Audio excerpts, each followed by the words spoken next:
Mēs pašlaik atrodamies Rīgas garīgā semināra virtuvē, kur top garšīgas kotletes.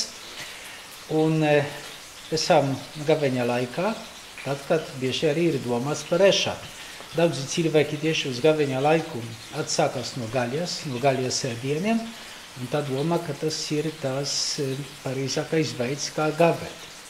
Bet mēs zinām, ka mūsdienu laikos gaļai vairs nav tādā nozīmē, kādā bija Jēzus laikos, jo tiešām tas bija kaut kas tā kā ļoti dārgs, ļoti tāds vērtīgs ēdiens, bet zivs, tas bija nabagu ēdiens. Šodien vajadzētu tieši otrādi, vajadzētu atteikties no zivīm, jo zivs ir dārgāka par gaļu, varbūt izņemot steikus. Bet kāda ir īstā gaveņa nozīme?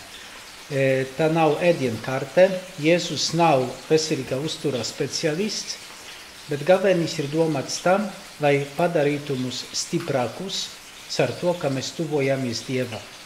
Ar gaveni es gribu pietuvoties Dievam. Tas nozīmē atteikties no tā visa, kas mani no Dieva attālina.